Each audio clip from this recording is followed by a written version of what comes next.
नमस्कार, मेरा नाम है निखिल और आप देखना शुरू कर चुके हैं हमारा खास कार्यक्रम यूपी में आज, जहां हम बात करते हैं यूपी से जुड़ी बड़ी खबरों की, बड़े अपडेट्स की। दिल्ली से अयोध्या की दूरी करीब 670 किलोमीटर है।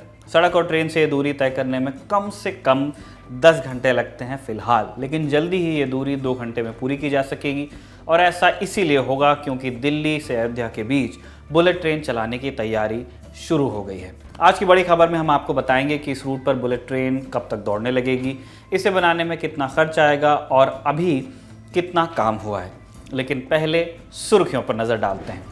आज की पहली सुर्खी राज्य के पूर्व मुख्यमंत्री दिवंगत कल्याण सिंह से जुड़ी है। आज बुलंदशहर जिले के नरौरा राजघाट पर पूरे राजकीय सम्मान के साथ राज्य के पूर्व मुख्यमंत्री कल्याण सिंह का अंतिम संस्कार हुआ।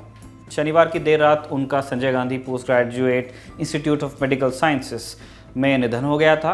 वो 89 वर्ष के थे। कल्याण सिंह के पार्थिव शरीर को उनके बेटे राजवीर सिंह ने मुखाग्नि दी। इस मौके पर बीजेपी के तमाम वरिष्ठ नेता मौजूद रहे। आपको बता दें कि कल्याण सिंह के निधन पर यूपी में 3 दिन के राजकीय शोक की घोषणा की गई है। इतना ही नहीं, राज्य के डिप्टी सीएम केशव प्रसाद मौर्य ने ऐलान किया है कि अयोध्या में राम मंदिर की तरफ जाने वाली सड़क का नाम कल्याण सिंह के नाम पर रखा जाएगा। अयोध्या के साथ ही लखनऊ, प्रयागराज, बुलंदशहर और अलीगढ़ में एक एक सड़क का नाम भी कल्याण सिंह के नाम पर ही रखा जाएगा। दूसरी सुर्खी 2 अलग अलग नेताओं के बयानों से बनी है। इन दिनों बसपा के राष्ट्रीय महासचिव सतीश मिश्र घूम घूम कर प्रबुद्ध सम्मेलन कर रहे हैं। इस सिलसिले में वो आज फर्रुखाबाद में थे। यहाँ उन्होंने राज्य की योगी सरकार पर कई तीखे हमले किए। सतीश मिश्र ने कहा कि प्रदेश भर में ब्राह्मणों की हत्याएं हुई हैं। सरकार ने रोजगार देने की जगह रोजगार लेने का काम किया। वो 2 करोड़ रोजगार के वायदे के साथ आए थे, लेकिन किया कुछ नहीं। अब दूसरे बयान का जिक्र करते हैं। AIMIM के प्रमुख असदुद्दीन ओवैसी ने पूर्व मुख्यमंत्री कल्याण सिंह के नाम पर सड़कों का नाम रखे जाने पर प्रतिक्रिया देते हुए कहा कि यूपी में केवल जगहों और सड़कों के नाम बदले जा रहे हैं। ओवैसी ने कहा कि प्रदेश के 37 लाख नौजवान बेरोजगार हैं। उनके नाम अनएम्प्लॉयमेंट पोर्टल पर तो दर्ज हैं, लेकिन उनको आज तक रोजगार नहीं मिला। आज की तीसरी सुर्खी जातिगत जनगणना को लेकर है। सुहेलदेव भारतीय समाज पार्टी के राष्ट्रीय अध्यक्ष ओम प्रकाश राजभर ने जाति आधारित जनगणना की मांग करते हुए एक के बाद एक 3 ट्वीट्स किए।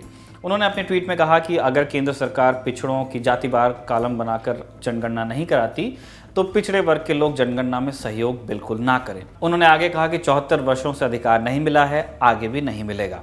अपने अगले ट्वीट में राजभर ने पूछा कि RSS और बीजेपी वाले जातिगत जनगणना से इतने डरते क्यों हैं। सुर्खियां खत्म, अब बात बड़ी खबर की। सरयू तट पर आबाद अयोध्या को बुलेट ट्रेन के नक्शे पर लाने की तैयारी जोर पकड़ रही है। केंद्र सरकार चाहती है कि अयोध्या को वर्ल्ड क्लास टूरिज्म स्पॉट के तौर पर विकसित करने के लिए इंटरनेशनल एयरपोर्ट के बाद बुलेट ट्रेन से दिल्ली के साथ जोड़ दिया जाए।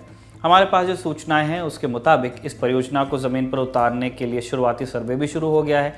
शुक्रवार को राष्ट्रीय high speed rail corporation limited के अधिकारियों का एक दल अयोध्या पहुंचा।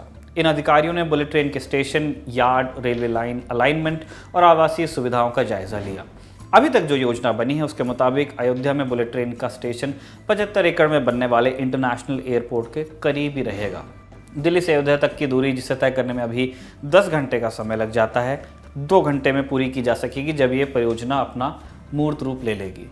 इस परियोजना को केंद्र से मंजूरी मिल गई है और एरियल सर्वे का काम भी पूरा कर लिया गया है। फिलहाल कॉरपोरेशन ने एयरपोर्ट अथॉरिटी ऑफ इंडिया से इस परियोजना के लिए नो ऑब्जेक्शन सर्टिफिकेट देने की मांग की है। जैसे ही मंजूरी मिलेगी वैसे ही काम भी शुरू होगा। ये route Delhi Varanasi bullet train corridor का ही एक हिस्सा होगा और इसके लिए 130 किलोमीटर का ट्रैक बिछाकर अयोध्या को लखनऊ से जोड़ा जाएगा।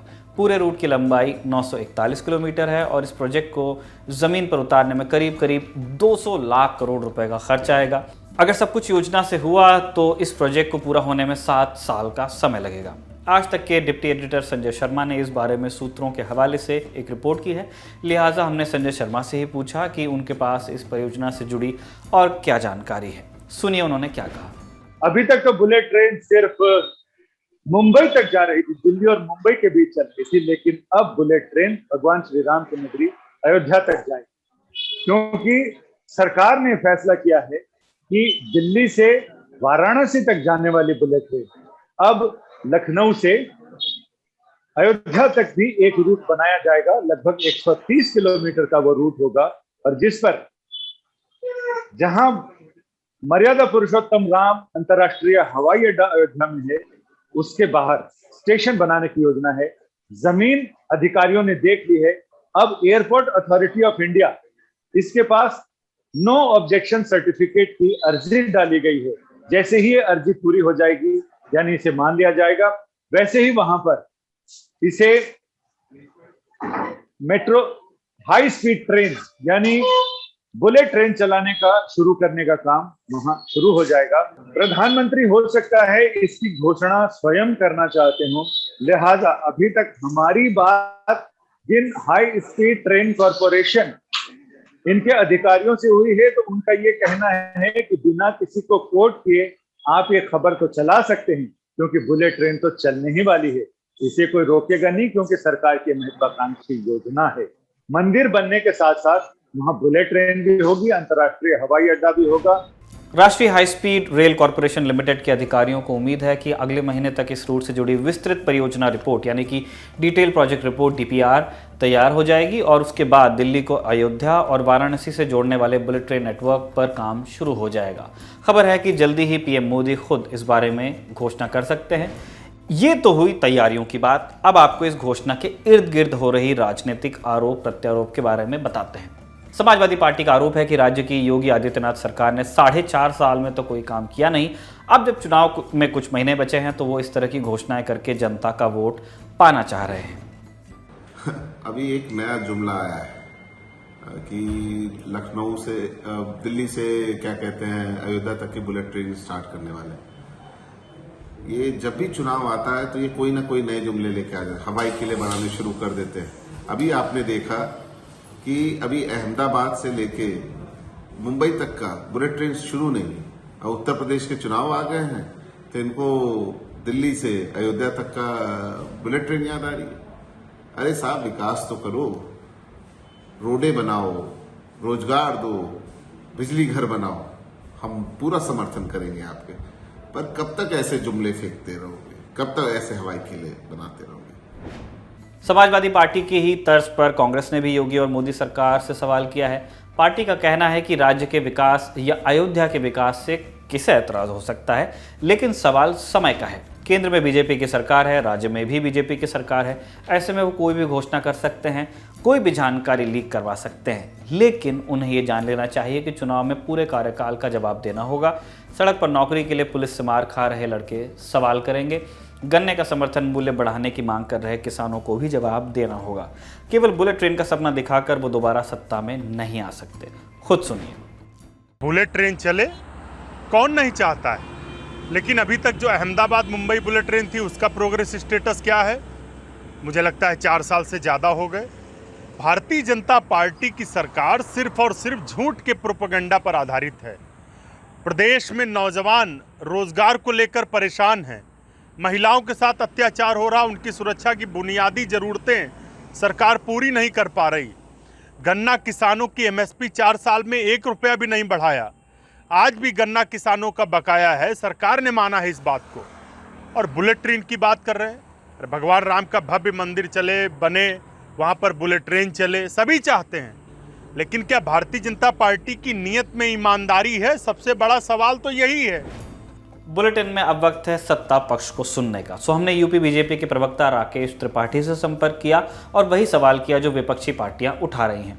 हमने राकेश त्रिपाठी से पूछा कि अगले कुछ महीनों में चुनाव होना है, ऐसे में इस तरह की घोषणा करवाकर या सूत्रों के हवाले से ऐसी जानकारियां लीक करवाकर बीजेपी चुनावी फायदा लेना चाह रही है क्या बीजेपी को लगता है कि इस तरह की घोषणाओं के दम पर वो दोबारा सत्ता पर काबिज हो पाएगी? उनका जवाब क्या था, सुनिए। अयोध्या में अगर बुलेट ट्रेन लेकर के आने की बात हम कह रहे हैं तो विपक्ष के पेट में क्यों दर्द हो रहा है? इस विपक्ष ने कभी अयोध्या की सुध ली है क्या? अयोध्या कभी कोई मुख्यमंत्री गया है? चाहे वो मायावती जी रही हो, चाहे वो मुलायम सिंह यादव जी रहे हो, चाहे वो अखिलेश यादव रहे हो, या कांग्रेस के शासनकाल के मुख्यमंत्री रहे हो, कभी भी अयोध्या की सुध किसी ने ली नहीं। आज अयोध्या को चमकाने का काम अगर कोई कर रहा है, दिव्य भव्य और नव्य अयोध्या बनाने का कोई काम कर रहा है, तो वो उत्तर प्रदेश की योगी आदित्यनाथ सरकार है। और हम उत्तर प्रदेश में अयोध्या को एक बड़ा टूरिस्ट डेस्टिनेशन बनाकर रहेंगे, जहां देश के नहीं बल्कि विदेशों से लोग भी अपने रामलला का दर्शन करने के लिए आए और एक भव्य अयोध्या के दर्शन करें। जब मौसम चुनाव का हो तो हर छोटी सी बात पर राजनीति होती है, होनी भी चाहिए। राजनीति होना या करना कोई बुरी बात नहीं। खैर, कार्यक्रम में अब वक्त है आपको एक नई जानकारी देने का। ललन टॉप की एक टीम चुनाव से पहले आपके मुद्दे जानने के लिए, चुनावी नब्ज को समझने के लिए और आपका हाल चाल लेने के लिए निकल चुकी है। चौंकिए मत, आपने बिल्कुल सही सुना। ललन टॉप के एडिटर सौरभ द्विवेदी, गौरव श्यामा पांडे, आयुष इस टीम का हिस्सा हैं। इसमें जेरी भी हैं, मन भी हैं। आज ये टीम गाजियाबाद में एक चौपाल पर बैठी थी। कल और परसों का दिन इस टीम का मेरठ में बीतेगा। कल से ही आप इस टीम के द्वारा कवर की जा रही जानकारियां, वीडियोस भी देख पाएंगे। आज के लिए इतना ही। कल आपसे फिर मुलाकात होगी। शब बखैर, गुड नाइट, थैंक यू।